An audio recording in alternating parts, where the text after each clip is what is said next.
Hisam, thank you so much for popping on the podcast today. How you doing? I'm doing great. I'm so excited to be here. Thank you. I'm excited that you decided to jump on the podcast today. We connected through Instagram, and I thought it'd be a great opportunity to bring you on the podcast, see how you're doing post Big Brother. How's everything been? It's been a ride, as you know. It's filled with, happy and sad and optimism, and just tons of thoughts all at once. Yeah. Any thoughts you want to elaborate on? Yeah, I mean, I think that the thought that I'm struggling with now is, trying to decide what this experience meant, and what will come out of this. And it's one of the reasons you've sort of been on my mind a lot. Why is that? Yeah, so I watched you on season 16, and I sort of saw a person there that was young. And over time, you've really just grown into someone I admire. And I think that's a lot of work and a lot of commitment and dedication to changing. And so I'm always interested in transformation. I'm always interested in people growing. And so, one of the things that has impressed me about you is you're able to take an experience like Big Brother and turn it into something more meaningful. Thank you. And to help people. So you've been on my mind a lot, and thinking about this experience was you were one of the people I wanted to talk to. I appreciate that. Is there any questions you have for me, or is there anything you want to talk about? I think that the thing that I would be most interested in is there's obviously a perception of who you are based upon being on reality television, and there was the person you were when you came into the show that may not be shown. And the person that you're becoming. And my question to you is, how do you sort all of that out, one?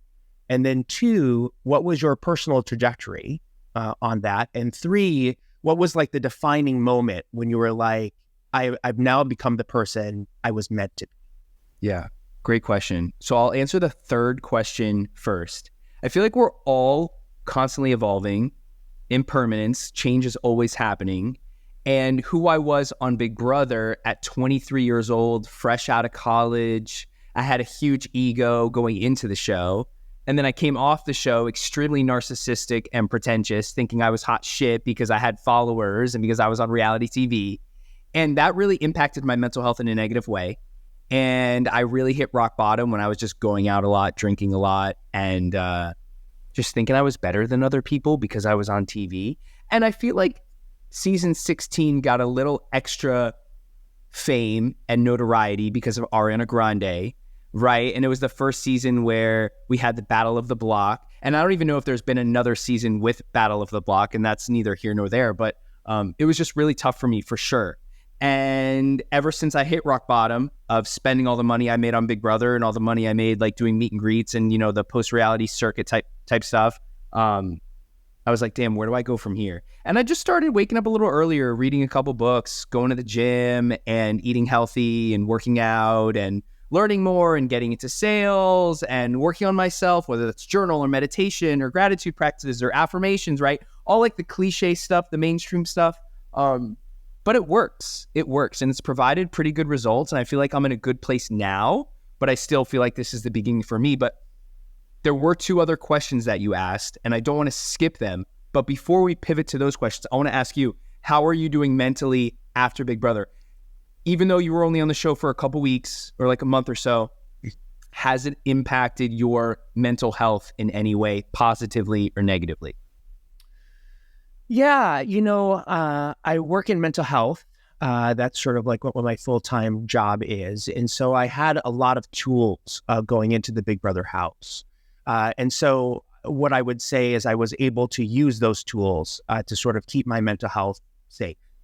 I think that what you find is that in stressful situations like that, even though you may have all the skills, that sometimes it's hard to utilize them.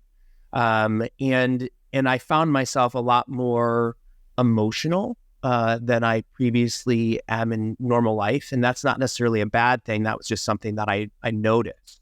I think that the other thing, sort of coming out of the house is trying to understand like who actually knows me, what was actually shown, what is it that I believe, what is it that I don't believe, and as someone who grew up gay, Muslim, and Arab, I have been on the end of a lot of hate for a lot of my life.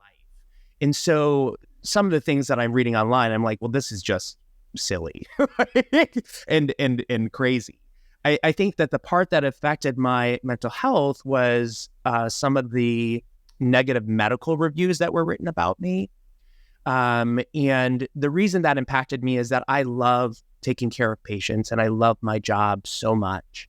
And it was one of the things that I was scared about moving into the house was, would I be able to go back to doing this thing that I was passionate about?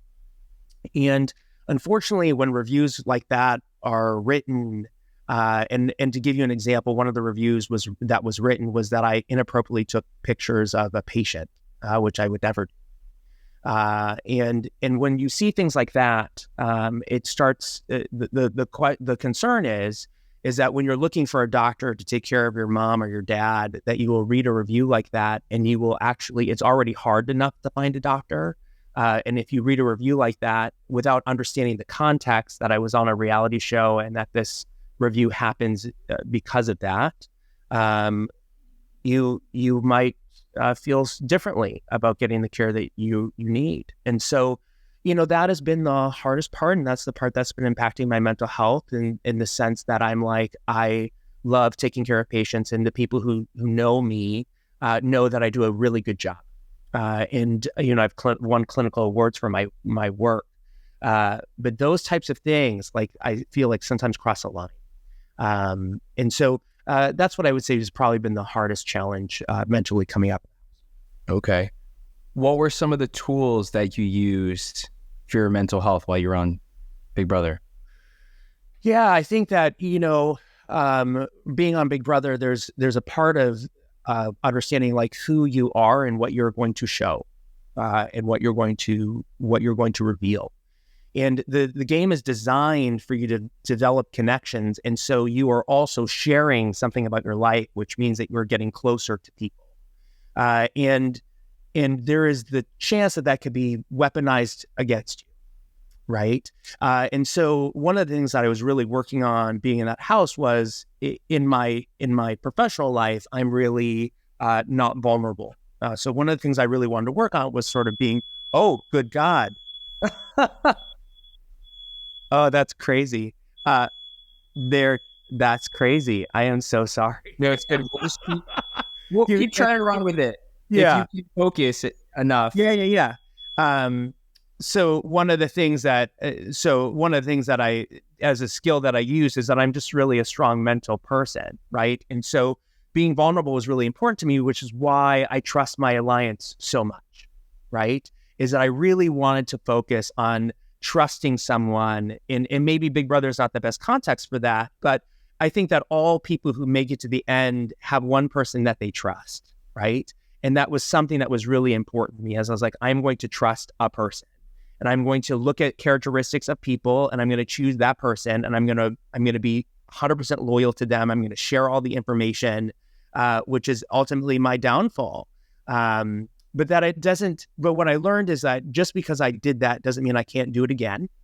And I can put that energy into someone who is more deserving outside of the house. And that was just a powerful lesson I learned. Good. To be more vulnerable to other people. Yeah. Okay. Yeah, which is why The Blind Side is so great. The reason The Blind Side can happen is because I am completely vulnerable with the people that I'm trusting and working with, right? Right. Which is why my strategic judgment is clouded, is because I'm actually working on something outside that I wanted to work on inside the house, which was, being vulnerable. Would you say that Big Brother was a good experience for you or a positive experience for you? Yeah, I mean, of course, I'll say that it was a positive and good experience in the sense that I got to live an adventure most people will never get to live. I got to basically move outside of my life for a period of time. I got to put my phone down, and putting my phone down was the most meaningful thing that I've done in a long time, which my mind just was very clear, right? It wasn't clouded with, likes and things of that nature. It was just really focused, and my concentration went way up and my energy went way up. And so I felt really good about that, right? So, and also I learned that I'm much stronger than I thought. And so what the Big Brother house showed me is that I am a very resilient person, even more resilient than I originally thought, which is maybe why people thought I was arrogant or confident or narcissistic. But it was a period of time where I could be like, I own this, right? Like, I am owning this. I am owning this 100%. I'm owning who I am 100% in this house. And the consequences be damned. And some people vilified that. Some people praised that. Yeah. Do you have any regrets from Big Brother? I mean, other than not winning. But I don't believe in having regrets. I think that you are where you are, and you're working with the tools that you have, and that you sort of are doing the best you can in the moment that you're in. And because I believe that, right? Because I believe that, I don't spend a lot of my mental energy focusing on regret. I really believe that you are given X amount of energy per day. And just like any bank, you're withdrawing from that level of energy. And regret is a withdrawal from that energy bank. And to me, I'm like, I don't have time for that. There's so many other things that I want to do that I'm not going to put my energy, effort, resources in that. So I don't. I just sort of look at sort of what I have and where I can move to manifest what I want. Amazing. Do you have any questions for me? I know we don't have a lot of time today, but is there anything you wanted to learn or ask me before? Yeah. I mean, what I'm really curious about, like, so you go through this journey of sort of progressing and sort of hitting rock bottom and sort of finding this new place, right? I guess the thing that I'm wondering is, like, where do you see yourself going from here? Like, what are the aspirations, manifestations, dreams that you have? And then also, like, how have you used your platform how have you done transformation in your own platform, right? Because there's a huge evolution that happens in your platform, right? And sort of like, and that to me is like exactly what I would love to do. Like, one of the things I want to do is talk about sort of mental health in older adults. But I don't want to be known as a reality star or a reality personality, right? Same. I think the only way to do that is to talk about it and to show it and showcase your experiences, right? And your skill set that can help adults with their mental health. But for me, what I'm working on, what I'm manifesting, if I were to rewind the clock 5-7 years ago, and I was sitting here doing my 289th episode of the podcast in this beautiful house that I own with my beautiful car in my garage, training for my 4th Ironman, and I have X amount of dollars that I have, I would be like, wow, I made it. I'm super happy, and I should be extremely satisfied and content with what I have. But as you know, we climb one mountain, we get to the peak, and then we see another peak that's higher, and we're trying to climb that mountain. So I think right now, what I'm trying to be really intentional about is being present. And I know that sounds really cliche, and it's tough to really be specific around like what that looks like. Mm-hmm. But that's like what I'm really trying to do, is like travel a lot and just enjoy each day, because I know a lot of people who don't have their health right now. I know a lot of people who are really struggling with their health right now. And it puts everything into perspective that we don't know when our ticket's going to be called.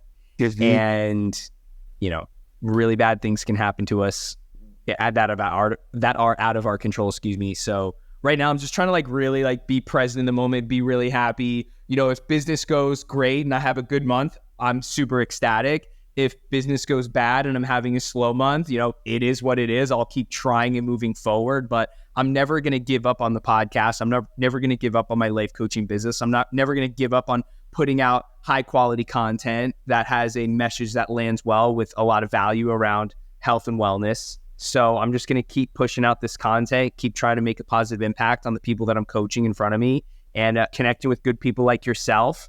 And if I just continue to open up great relationships with great people, I feel like I'll optimize my experience in this one body on this planet. That's kind of where I'm at. I know it sounds like really cliche and vague. No.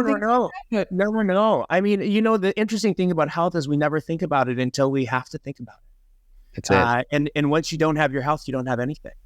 That's the thing that I've really focused on in my own life, right? Is like the thing that I feared the most. Like, some people talk about snakes and spiders and things. Like I fear disability, right? And illness, primarily because as a doctor, I see it all the time. But I really appreciate you so much.